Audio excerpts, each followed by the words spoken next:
What up, y'all? What up, Vaughn? How you been? What's up? We're laughing because this is take two. We had a quick little glitch, but we're back at it. So I'm excited to chat with you in our pre-spooky season month of What's the Word with Vaughn, and we're starting to celebrate, aren't we? Yes.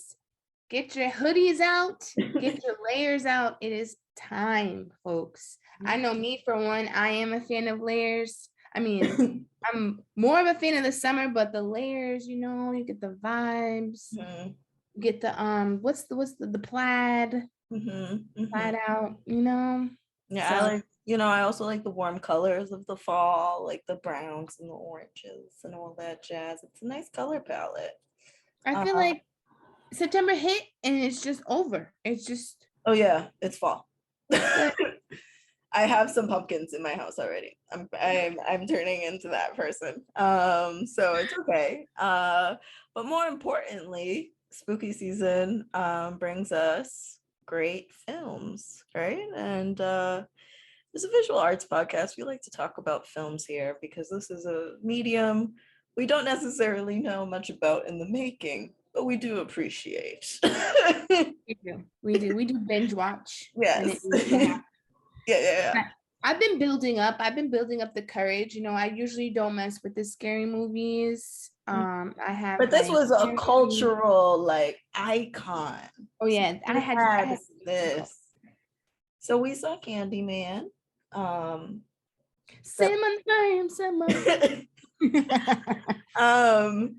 And what's your first impressions? You go first. I feel like I have some controversial thoughts. Okay.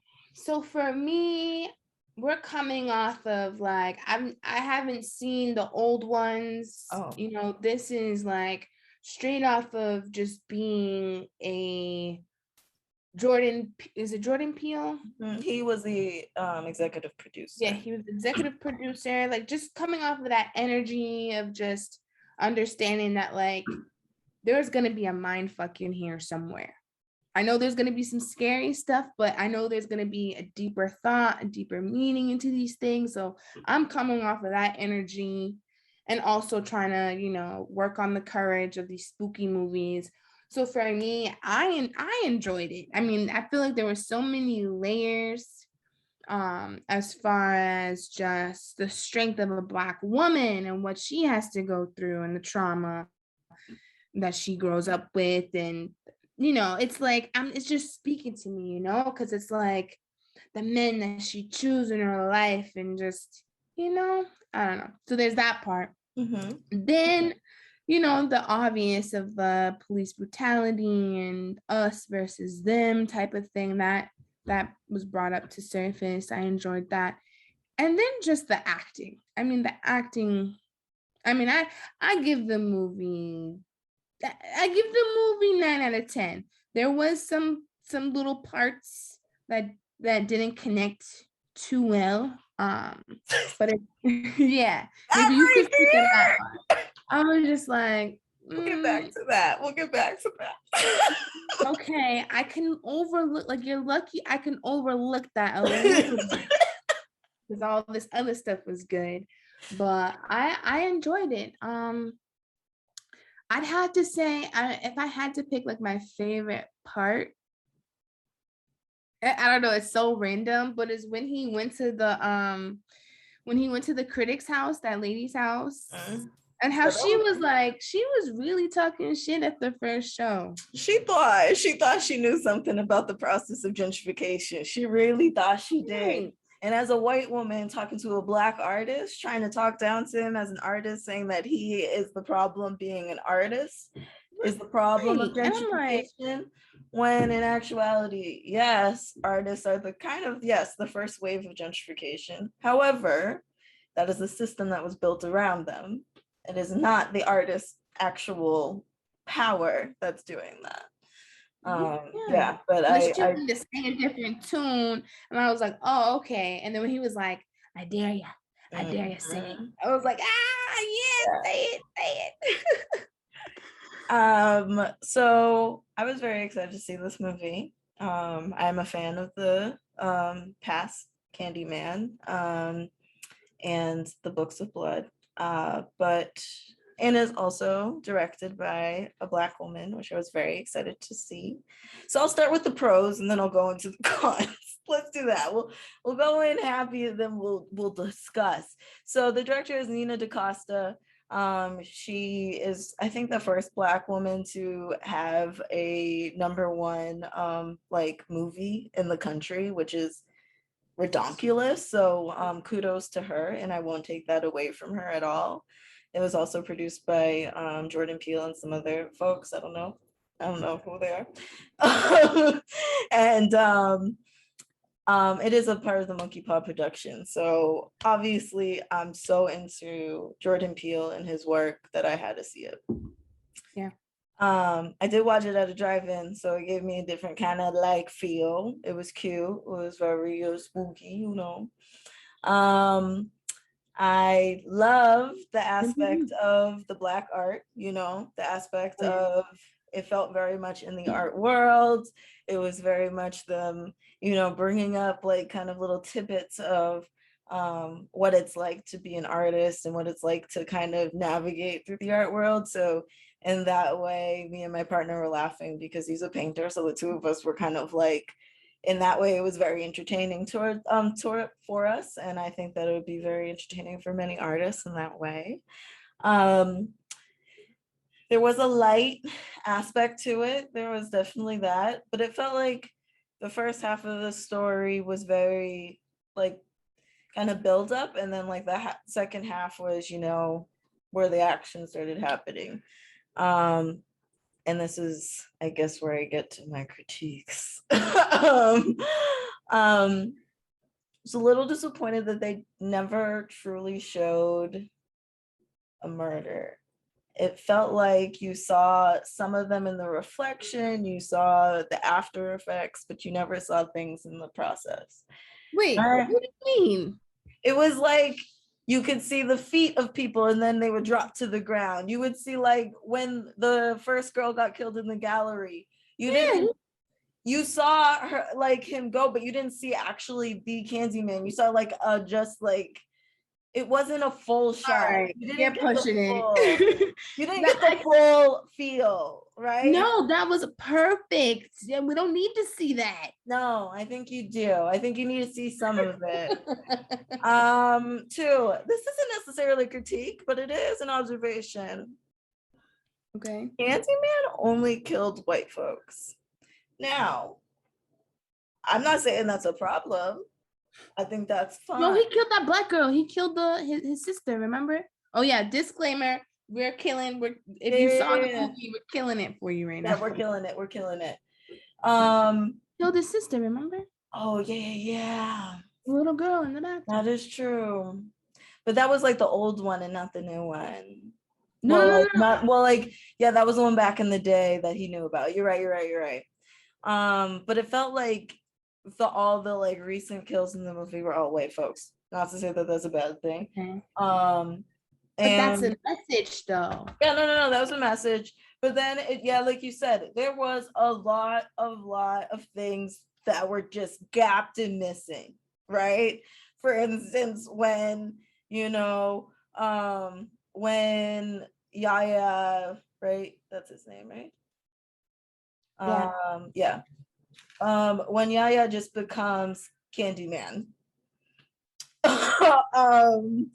It's kind of unclear how he just doesn't have feeling anymore, how he can just like, they cut off his hands so effortlessly and he did not flinch. You know? I got you on this one, right? So he was the baby. I know. Right? So I think it was the spirit, you know, there was this battle internally that it was the Candyman and him fighting, and I think the Candyman won and just possessed him. I think, that was clear at the very end when you saw actually the old Candyman's face like appear over his face, and it was clear that that was him the whole time. And it was great how at the end you know, you were able to use Candyman in your power. That's what it felt like towards the end. Rather than him coming after you, you could use him against others. And it kind of felt like that in a way too, that like in that bathroom scene, like the girls were bullies, and that's kind of why they got attacked, and the black girl was able to just like chill, like not chill, but she was, And the Asian girl dipped. Did you yeah, notice she that? dipped. Yes, that's why I was like, no, she Message. knows. I honestly think so. Here, when I saw that part, right, when I was like, they ruined it in the trailer that the black Yeah. girl was going to be in the stall. But if you look at it, right, like I feel like in Asian culture, black culture, and maybe in white culture, I'm not familiar, but there are these like White culture. Controversial. there's these like superstitions, right? There's like this folklore that like they follow that like you just don't play with. You just don't do certain things. Don't sweep my feet. Don't cross the pole. Okay. Don't knock down the salt. You know, there's these things. Yeah, you're right. And I feel like those people, they like to test it. They don't believe in it. They want to experiment it. They want to diagnose it. They want to do all these things. Yeah, black folks are definitely superstitious. For instance, like when he talked to his mom and he said Candyman, she said, shh, don't say that. I said, nope, not in my house. She said, not in this house, like, don't do that. And even his girl. Yeah. Well, then she said it. Anyways, yeah, we're spoiling the whole movie, so watch it for sure. I think the whole thing. Yeah, I think that I'm definitely gonna watch it again. I obviously had like crazy high hopes. I thought it was gonna be like the next Us. That's what I wanted it to be, like a movie that I can watch over and over again and still be like frightened and like intrigued and find little clues. And I might, right? But I definitely wanted more. But Yeah. but you know, it's okay because something else has been scratching that itch for me, and that's been American Horror Stories. You like that sequel? Yep. That transition. Okay, I see you. Yes. Segue. American Horror Stories has never failed me. They have always been able, they give that same type of adrenaline, I would say, to Black Mirror. I'm comparing it to Black Mirror. I mean, there's this like, I'm constantly like, okay, next episode, I'm ready. And I'm like constantly just intrigued. I mean, I'm really happy with this. They did something different with the different stories. Yeah, because it's American Horror Stories this season versus American Horror Story, you know. Yeah. IES, that difference. And it has been obviously a favorite of mine as well. I've watched it since season 1, so I've been an avid fan. But this season feels very, you know, current in a lot of ways, more than the other ones have. In a sense that it feels very like, you know, like social media is a big part of it. I don't know, tech is a big part of it. And that's why I think you might be feeling that Black Mirror feel as well this season. But yeah, it's been great. I loved it. I watched every episode. Yeah, I won't give away everything with this one.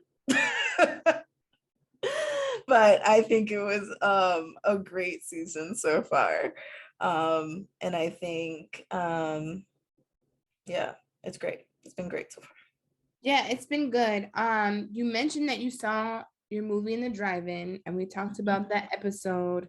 I'm just like, so this is the thing. I love American Horror Stories, but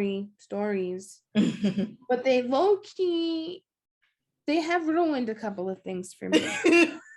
Okay, I for a good while after season 1 didn't believe, because this was when I was back in school, back in college. For a good while, I don't know why. I mean, obviously I knew that they were real, but for a good while, I was like, are the people on my floor in my dorm like real? Like I was like, can I leave? It just really messed me up. Like, I just couldn't, I had a hard time believing that people were just real for a good while. And now we're coming back to the old school drive-ins, and now that's ruined for me. One of the episodes, it's just done. I will eventually get to a point where we could get there, but for me, I'm just right now, I can't do it. And you mentioned an episode, and I think it's a great episode, and it shows how much horror shows and the horror community is changing, and now kind of reconciling with the fact that they have not represented Black and brown people much in Yep, the Black person always dies first. That's always a thing. It that has has always been a trope for a very long time in films, and it was great to see in that episode of American Horror Story that we're referencing, episode 3, I believe. um it it has a Black couple, a young Black couple, and they survive through the end, and they definitely are. It's going crazier at the end. It kind of has a cheesy ending, but they make it to the endish. honestly, if that's not love, I don't know what is. Yeah. If you can't help me kill the zombies and hold it down, then I don't know. I don't want you. Yeah, but that's a great series, and I think that's like obviously revving us up for the season. And I don't have a good segue for this because this is just sad news. Yeah, and we'd be remiss if we didn't mention Michael K. Williams, the American actor, best known for his work in The Wire. I mean, the list goes on. But I mean, Boardwalk Empire, and especially what we have covered a lot of, and that's Lovecraft Country, and talked a lot about. I really appreciated his character in Lovecraft Country. I really appreciated his character in The Wire, and I mentioned both of those roles in particularly because I think as like a queer person, a queer brown person, I think it's important to see different kinds of queer brown folks in different ways. And not to say that he's an actor and he played roles, but the roles that he played, I feel like he did in a really respectful way, and he really showed different aspects of what a Black gay man could look like. And I think we should really honor him for what he's done for the Black community, what he's done for the LGBT community. And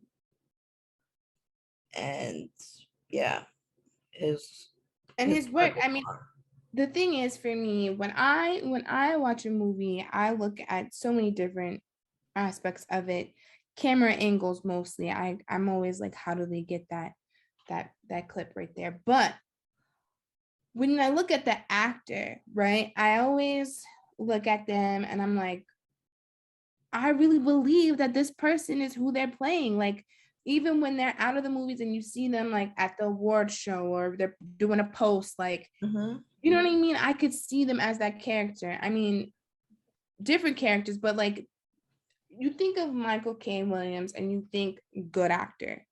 I think of the group of those fine men, Yaya, what is Damson Idris, the one who played in Snowfall. What's another fine man? I don't know, Idris Alba. You think of, he's in that group, and it's just dark-skinned, beautiful men. Exactly. Exactly. And beautiful, it's talented men. Not like so shocking to have opened up my phone and to see that, because I'm like, what? Like, he's not done yet. He wasn't done yet. I don't know that personally, but in my heart, I felt like he could have been in so much other things too, like continue to bring that good energy, just like how Denzel has been doing for all these years. You know what I'm saying? Yeah, and so, I mean, like, really sad. He's been a great dramatic actor, a great comedic actor, a great action actor. I mean, like, he does everything. He's great. So And I know everybody is gonna want to know how, and I just mhm. really pray that it's not related to drugs. I just really hope it's like just natural, maybe, or He was so young though. it's just crazy. How old was he? Um, was he was born in 66. So he's the same age as my dad. So he's like 54. 54. Yeah, that's too young. Mm. That's too young. Hi, Marshall. Yeah, it just got mad dark in my apartment. Whatever. Let's keep going. So I don't want to end on sad news, so let's add on some fuckboy shit because you know I'm Are always you down to you go ration. first because I'm always down to ration, nigga, and let's go. I have a different perspective. You do, and as a woman that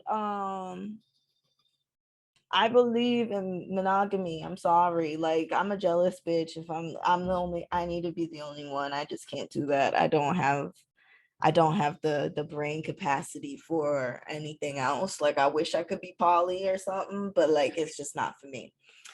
That being said, I also believe that women are not the problem when it comes to the reason why our population is so high, outrageously high, that that's why our earth can't stand it, and that's why we have, just to wrap it up, that's why we have hurricanes in Jersey now.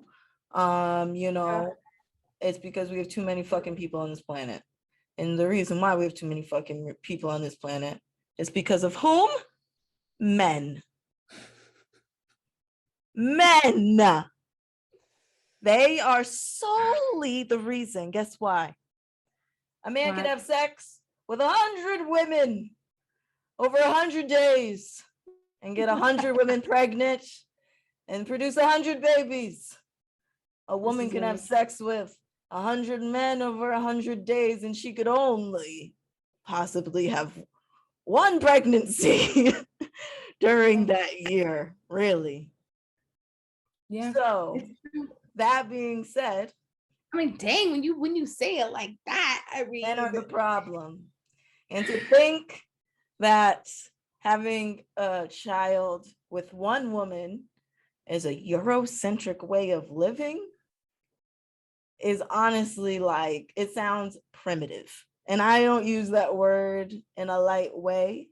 And I'm not saying that the opposite of Eurocentricity is primitive. That's not what I'm saying. I don't view monogamy as a Eurocentric thing. Yes, there's a lot of cultures that are a lot more freeing, and they believe in like the community and understanding that it takes a village to, raise children. But those folks aren't having 4 or 5 children in a year. Like whom? Nick Cannon, the man we are talking about right now. The dummy. the man is dying. Okay. That doesn't mean you need an army of children. The man is dying. We're all dying, Vaughn. We're all dying slowly. We all have a little bit. Okay. We So all are. We're all dying, Vaughn. We're all he's dying. He's dying a little bit faster than we are. He has enough children already. He's financially stable. Okay. He is supporting, I'm sure. I mean, I don't know the details. I'm sure we can look it up and see if there's any paperwork. But he's providing some stability. Okay. And I feel like there's so many Black men out here, so many of us dying. I feel like Nick is saving us. Okay. He's saving us. And 4 baby mamas, you don't need all this. He's almost catching up to Future. And I think the Eurocentric thing, okay. I feel like, all right. I'm probably going to be judged with this, but I got to say it. I just feel like we're stuck. I feel like I don't even want to say like this generation. I don't know. I feel like we're confused. Okay. I feel like we're looking at two different examples, and like it's not even about choosing one side or the other. It's about doing what's right for you and what you're comfortable with and what you and your partner can agree with and be on the same page with. I think some of us are taking a lot from our grandparents, that day and age where it was like the woman's in the house, do what the man, there was a lot of laws around that because women couldn't have bank accounts, they couldn't have certain things without a man, right? And then here we are on this independence thing, these powerful single moms who've just been able to flourish and do their thing, you know what I mean? And I think majority of the women, not all, they're like battling. They're like, I want to be submissive, but I also want to have my own shit, oh, he's cheating on me, whatever. But polygamy, like it's just a lot going on. All right, it's a lot going on. And the Eurocentric thing, let's not forget, like that was all about property, from what I understand. I mean, the woman was the property, the man would marry the woman and inherit property from like her family, like that was like a whole thing, right? And I think maybe the jewelry and the blood diamonds, I don't know, there's a lot going on here. But I'm not saying that monogamy, just because I believe in monogamy doesn't mean that I'm like pro marriage. There's like a difference, right? I'm not saying that you got to be legally bound to a person, but I think you should be morally connected to someone and like, not have 7 kids when you're only like, but can't you have different connections with different people? Can't you have? Yeah, but you don't have to have kids with every person you connect with. The man is dying. Okay. I really don't understand this as an argument. Everyone dies. That doesn't mean you need 7 children. I like Nick Cannon. I'm just biased. I mean, like, yeah, I've been a fan of him since like, Nickelodeon days, all that jazz. Loved him. But like, I'm gonna say it, and this might be controversial. I'm a Mariah Carey stan. Okay. Not Mariah Carey. Yes, I am. That is a biracial queen, and I stand by her. I still haven't seen her parents. What her parents look like, I'm not too sure. She's biracial. Don't get it. Right. I'm still curious. And that's like his first baby mama. And I don't appreciate him stepping out and doing all this crazy shit after he had twins with a goddess. Come on. It's like, what? Huh? What do you need more? I would just hope that these women that he did have babies with, there was just an agreement and not just him saying like, oh, I'm about to just impregnate all of y'all. Like I would just hope that they're all on the same page and they're all just, living happily ever after, because in a world where men are controlling or having input on women's bodies, I would just hope that this example of Nick Cannon is just something that's like, I don't want to hear anything. I don't want to hear a scandal after this. That's just how I feel. I just don't want to hear anything crazy that the baby mamas is on live talking shit about Nick Cannon and all that. That's just where I'm coming from. I just hope it's healthy and happy. Yeah, I don't think it will become some London on the Track type bullshit, because that was gross. But he also should have known that like Summer Walker clearly has to deal with her own mental health issues. I had high hopes for them though. She needs to do that, but yeah, she needs to stop feeding her baby honey. That's not good. But yeah, like to wrap it into, the new abortion laws in Texas, like you kind of mentioned. It's kind of wild how much women's bodies are regulated in such a way, and men are able to really do what they want, and have as much children as they want when they want, and yes. Wait, can I play devil's advocate real quick though? What, that men don't get to choose when a woman has an abortion? No, but like we were talking about overpopulation, right? Like Mhm. Texas has the answer. Wait, no, How? No, they don't. never mind. They Never say mind. the Don't have opposite of the answer. They're Yeah, saying if a 15-year-old gets raped, she has to have the baby if she doesn't know that right. she got pregnant. Sorry, And scratch if she that. takes an Uber to the abortion clinic, the Uber driver's getting locked up too. It's fucking Look, ridiculous. you could come to Boston, you know, just Yeah, trying. and like the federal government saying that they're trying to support, Texans and finding, legal ways for them to get abortions, but Texas is turning into a crazy fucking, you know, their own fucking state. I mean, their own fucking country. They might as well become one because this is so once again, I'll use the word primitive to believe that we can regulate women so much. Yeah. Yet we can't regulate folks to wear masks in public places. Oh, And we choose, like in Florida and in Texas, where they started schools and did not have the students wearing masks. And that's as the crazy. school year approaches us, I guess I want to kind of end it here, that a mandate to wear masks is a mandate to save others' lives. It is not uh, a way to bog down on your rights, your human rights, your American rights. It is simply a way to protect those who are more vulnerable. I And think it's just as important as washing hands, like your yeah, hygiene. That's how I feel. Like, just wear the mask. Like, mhm, I don't understand why there's such a big controversy about it. I mean, they've come up with so many different designs that you can breathe through it now. You can make it look cute. I mean, I did see one thing where this little kid was like writing these cute messages on it. I don't know about writing on it, but finding the proper fit and design, I'm all for it.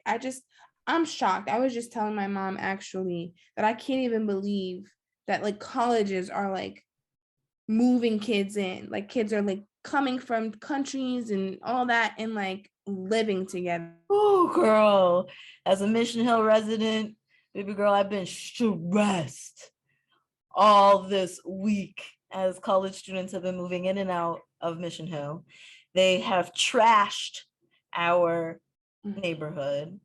The way that they just throw out trash when they're done moving is fucking ridiculous. The garbage men deserve a raise over the end of August to the beginning of September. Like that core time, they deserve it. And it should be taxed from whom? The colleges, because someone needs to pay for this and it shouldn't be us.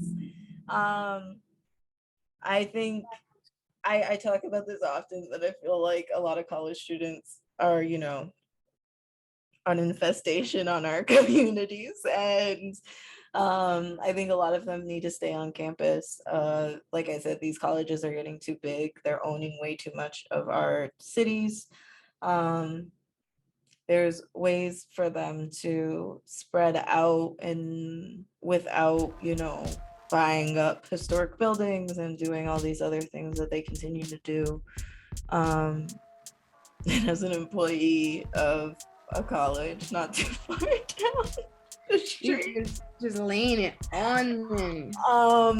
I'm very critical of this. And, the college students are not wearing masks as they walk down the street. They're not doing these types of things. I'm hoping that they're much safer in their classrooms.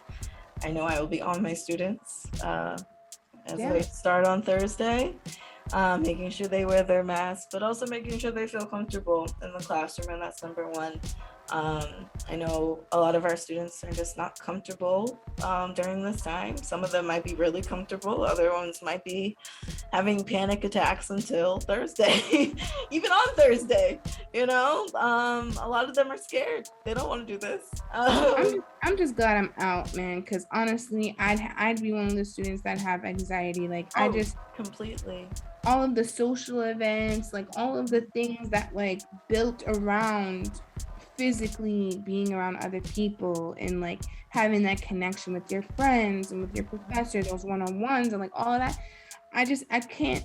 No, I'm going virtual. Like I can't even believe. Yeah, that's not an option. Not an option. So we hope everyone stays safe in the beginning of this school year. To all of our friends that are starting school, I might have called you an infestation, but do your best to be a good gentrifier. If you're listening, and for our high schoolers that are listening, good luck, prosper, and you all are one of a kind and outstanding to be able to go through a pandemic and thrive. So kudos to you. I don't think I could do it. I'm super proud of my students, and I can't wait to start and hanging out with them and teaching them again. And those teachers get those lesson plans in. Yeah. I already got all 10, my first 10 units planned because a girl got it. Staying on top. Yeah. All right, y'all. So we'll be back with the spooky season next month. We'll actually be celebrating it. So we'll see what we bring to you. And Mavon, it's been good talking to you. Bruce. Bye.